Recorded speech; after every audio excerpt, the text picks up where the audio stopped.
they can make anything bad because they are the fake, disgusting news. Anything I want, they want to oppose. You know, I just figured out how to do the wall. I'll say, I don't want to build a wall, and they'll insist on building it.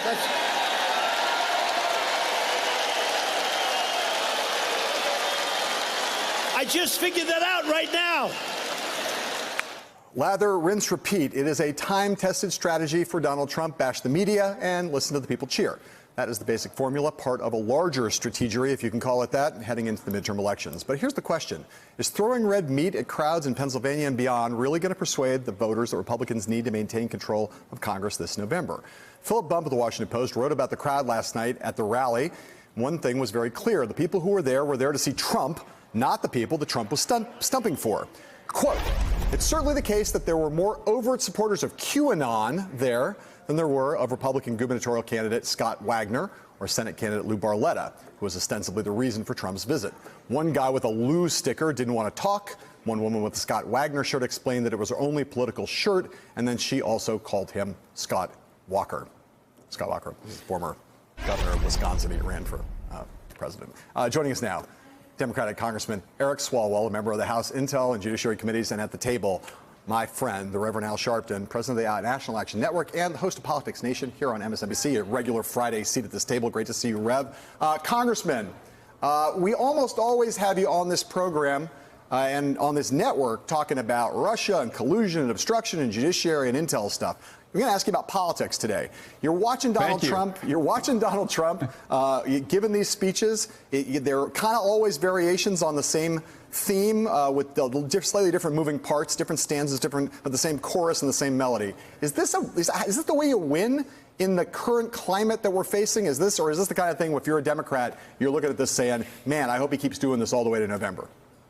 Well, I think he's missing what most people care about. And the president likes to say, no collusion, no collusion. And, John, the truth is, when it comes to health care or extending paychecks or making sure he cleans up Washington, he certainly has not colluded with anyone to make that happen. And I think that's what we should lead on and point out. I was just in western Iowa for the last couple days with a candidate who's running against Steve King, and he's getting hundreds of people in western Iowa, a place where we've never competed before. And I've seen that across the country, and I think that's the energy that's going to help us win this November.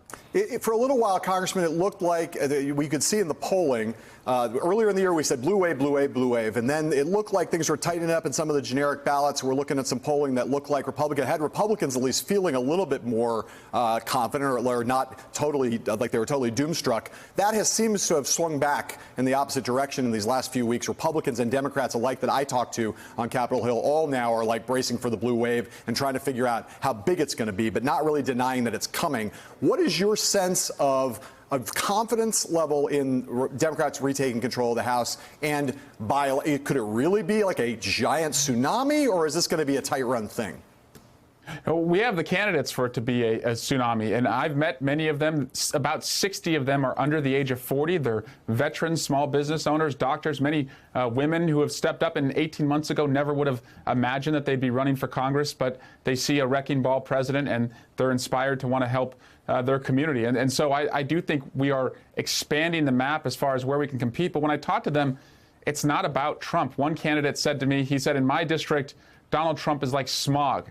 We know it's there, we breathe it, we see it every day, but that's not the focus. The best thing we can do is focus on health care, making sure that tax cuts help everyone, and going after the corruption. So I think that's a winning message in each of these districts. Right. Rev, I got to ask you. So I was on Morning Joe this morning. I got asked this question right at the top. What do you think of Trump's rally? I said, man, it's getting old. This bit that he's doing, it's just starting to get a little tired and feel overly familiar. Is this really the kind of thing, again, while a lot of the political dynamics are against the Republican Party, yeah, this is going to rev up the 35% who love Donald Trump, but is this the way that Lou Barletta wins Pennsylvania? Is this the way that an endangered Republican in a seat a district where Hillary Clinton won in 2016, is this the kind of message that motivates the voters they need? Well, I don't think so. I think, first of all, you've got to deal with the motive.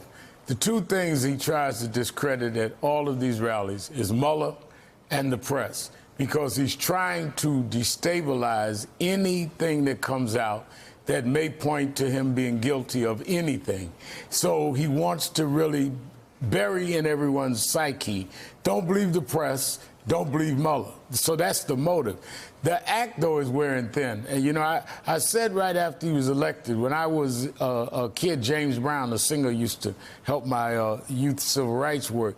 And James Brown told me the first time he took me to Las Vegas, the difference between a lounge act and an act that goes in the main room. He says you get attention in the lounge act. You do silly things because you're competing with people drinking and people talking and paying you no mind. But when you get on the main stage, Rev, you've got to perform because they paid $100 a seat at that time and they want to see a show. He's a lounge act. And after a while, even the most intoxicated patron gets tired of the lounge act and goes to another act. Okay, so here's what he should be saying. It's August, right? He's got 4% growth. He's got another good month of job creation. Unemployment's at 3.9%. Republicans are facing headwinds going into November. This should be a morning in America. I'm delivering for you. The economy's going well. Employment is humming.